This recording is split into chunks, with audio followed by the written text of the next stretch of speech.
तो स्वागत है आप सभी का एडेड जूनियर शिक्षक भर्ती में कुछ महत्वपूर्ण अपडेट के साथ आप सभी के बीच में उपस्थित हूँ।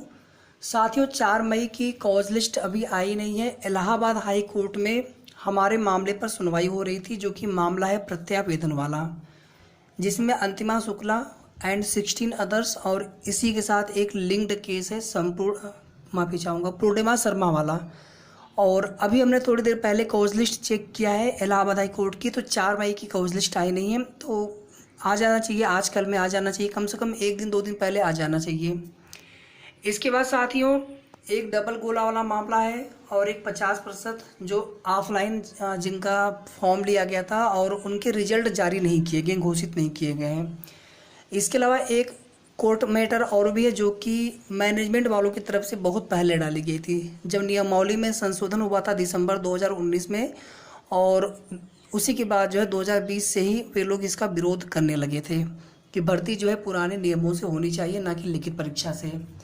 साथियों, पहले आप देखेंगे बीच में लगभग सप्ताह भर भर्ती रद्द की न्यूज़ खूब चलाई गई थी, और अब जो है कमेटी की रिपोर्ट नहीं आएगी 2 महीने तक, अभी ये न्यूज़ चलाई जा रही है। यानी किस प्रकार से जो लोग चाहते हैं भर्ती न हो, या फिर भर्ती डिले हो, या भर्ती अगर हो भी तो अंततोगत्वा तो कम से कम सीटों पर हो। तो यहाँ पर आप देखेंगे उसी तरह की जो चीज़ें होती हैं बताई जाती हैं, और वे लोग बिल्कुल भी नहीं चाहते हैं कि ये भर्ती प्रक्रिया आगे बढ़े, या जो भी उनके मन में मनसा हो। और आप देख रहे होंगे इस तरह की न्यूज़ भी लोग बनाते हैं, वीडियो भी बनाते हैं, और मैनेजमेंट वालों की तरफ से कितनी कोशिश हो रही है ये बिल्कुल हम लोग क्लियर तो नहीं कह सकते। हो सकता है कि ये एक तरह से नकारात्मक खबरें भी चलाई जा रही हो सोशल मीडिया पर। लेकिन साथियों, इधर पिछले लगभग 1 सप्ताह से तो हमें कोई कमेंट इस प्रकार का नहीं आया।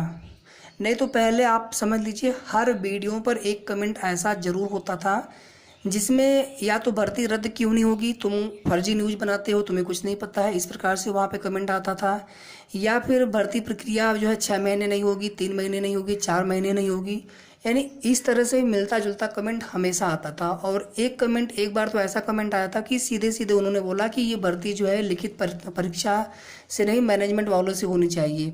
और भी उसमें कुछ तरह की चीज़ें लिखी थी, हमने आपको बताया भी था। यानी डायरेक्टली जो है मैनेजमेंट की जो भर्ती होती थी पहले, उसका जो है फेवर किया गया था। इसके अलावा जो साथी जो अभ्यर्थी 90-97 पास नहीं हो पाए थे, तो उनकी भी मंशा है कि अगर भर्ती यहाँ पर दोबारा से हो तो हम एक बार फिर से तैयारी करके हमें फिर से मौका मिल जाए।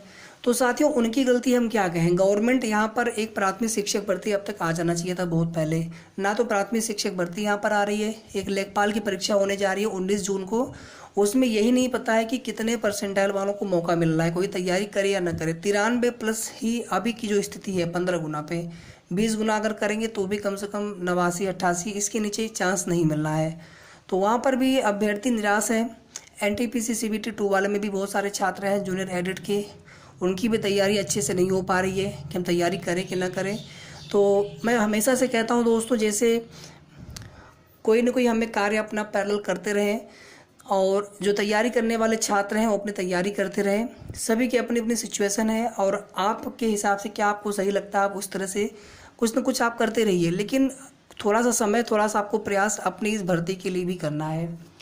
4 मई वाली जो कॉज लिस्ट है साथियों, अभी उसको लेकर के, क्योंकि आप देखेंगे कि बीच में कुछ कोर्ट की छुट्टियां भी बताई जा रही थी किसी कारणवश। तो 4 मई की कॉज लिस्ट जैसे ही आएगी तो उसकी सूचना मैं आपको दे दूंगा। ये प्रत्यावेदन वाला मामला है, और इसमें कमेटी की रिपोर्ट को लेकर के हमने आपको लगभग 2 दिन पहले की बात है। अब हर दिन वीडियो बनाना अच्छा भी नहीं लगता है, जब कोई अपडेट, कोई सूचना हो तभी सोचता हूँ कि आपके बीच में जो कुछ भी जानकारी हो बताई जाए।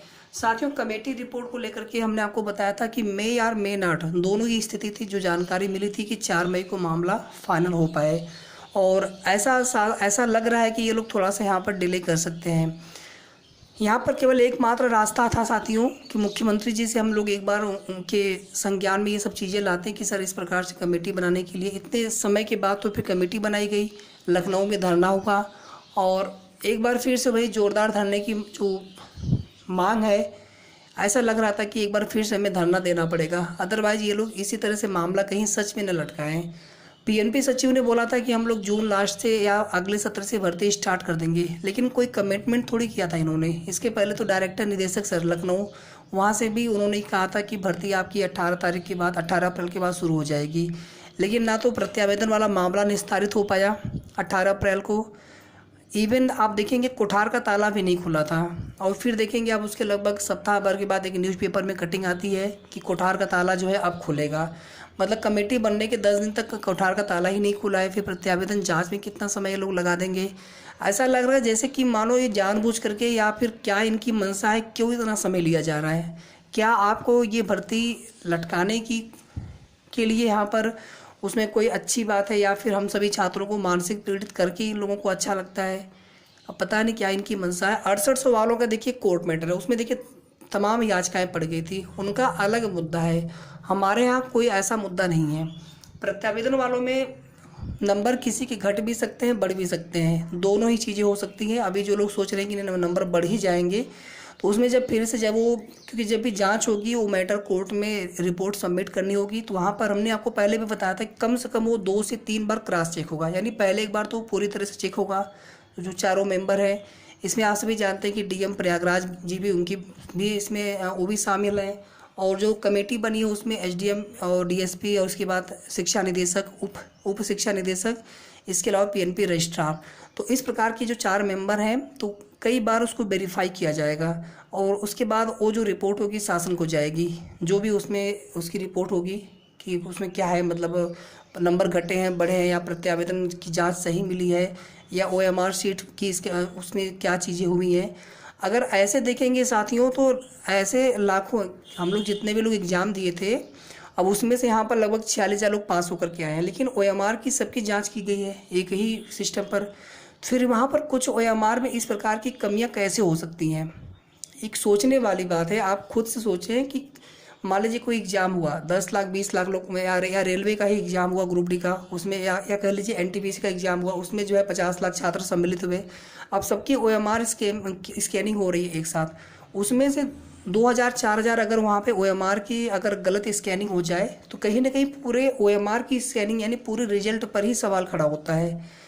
बिल्कुल यहाँ पर ये समझ से परे था, लेकिन ये किस प्रकार से क्यों ऐसा मामला आया, और इसमें शिकायत भी बड़े स्तर पर की गई। हमारे पास भी बहुत सारे कमेंट आए थे। दिसंबर तक लिया गया था प्रत्यावेदन, उसके बाद प्रत्यावेदन लिया नहीं गया। दिसंबर लास्ट तक ले लिया गया था।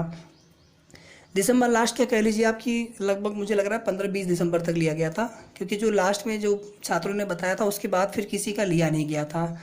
और हो सकता है साथियों कि ये लोग जो है अभी थोड़ा समय और लें, लेकिन हमें अपने स्तर से कोशिश करनी है, और जनता दरबार या जनता दर्शन में एक बार योगी जी के सामने अपनी बात को रखना बहुत ज़्यादा आवश्यक है। तो जो भी हमारी टीम है, हमारे भाई बहन है लखनऊ के या फिर गोरखपुर के, विशेष करके लखनऊ वाले में जब योगी जी उपस्थित हो, कभी भी जनता दरबार कैंसिल नहीं होता। अगर योगी जी नहीं भी होते हैं तो उनके पीए या फिर कोई राज्य मंत्री वहाँ पर रहते हैं, तो योगी जी हों और तब वहाँ पे जो है अपना मामला उनके सामने रखा जाए, और संक्षेप में उनको सारी बातें बताई जाए। 10 सेकंड का ही समय मिलता है, 5 से 10 सेकंड का समय, या थोड़ा सा समय और लेकर के उन्हें सारी बातें जो है बिंदुवार बताई जाए, और निर्देश देने का उनसे आग्रह किया जाए कि सर निर्देश दे दीजिए, इसमें ऐसे कोई रोक टोक नहीं है, या जो भी मामले इसमें हैं पेंडिंग उनका निस्तारित करवाते हुए भर्ती प्रक्रिया जल्द से जल्द यहाँ पर शुरू की जाए। अभी डबल गोला वाला जो केस है 11 मई को, हालांकि इसमें क्या होगा पता नहीं, लेकिन इसमें जो मांगा गया है जवाब पीएनपी सचिव से, अगर इसमें जवाब नहीं देते हैं, हो या कुछ ना हो वो बात की बात है, लेकिन अगर यहाँ पर पीएनपी की तरफ से जवाब दाखिल नहीं किया गया तो आप समझ लीजिए प्रत्यावेदन के बाद एक मामला फिर यहाँ पर डबल गोला वाला आ जाएगा। हालांकि इनवैलिड सब्जेक्ट का बहुत ज़्यादा ग्राउंड उसका नहीं कुछ होता है, क्योंकि उसमें स्पष्ट रूप से लिखा होता है कोई भी अगर उसमें गलती आप करते हैं तो उसके जिम्मेदार अभ्यर्थी स्वयं होंगे। लेकिन फिर भी जब यहाँ पे कोर्ट ने मामला एक्सेप्ट किया है तो वहाँ पर इनको एक बार जवाब देना पड़ेगा। अगर नहीं देंगे तो फिर ये मामला फिर भर्ती को फंसा सकता है। अभी आप केवल इसी के चक्कर में अभी ये भी मामला है। 50% वालों का मामला अभी फाइनल हुआ नहीं है। अभी इनके जब नेक्स्ट कुछ साथी पूछ रहे थे तो अभी इनकी जो जैसे ही आपकी डेट लगती है तो उसकी भी सूचना आप सभी को दे दी जाएगी। तो यही कुल मिलाकर के आप सभी के लिए यहाँ पर कुछ महत्वपूर्ण सूचना थी साथियों, या फिर जो कुछ भी अब तक जूनियर एडेड शिक्षक भर्ती में हो रहा है। कुछ लोग दूसरी भर्तियों की तैयारी करने की सलाह दे रहे हैं तो उन्हें देने दीजिए, हमें अपना कार्य करते रहना है। धन्यवाद।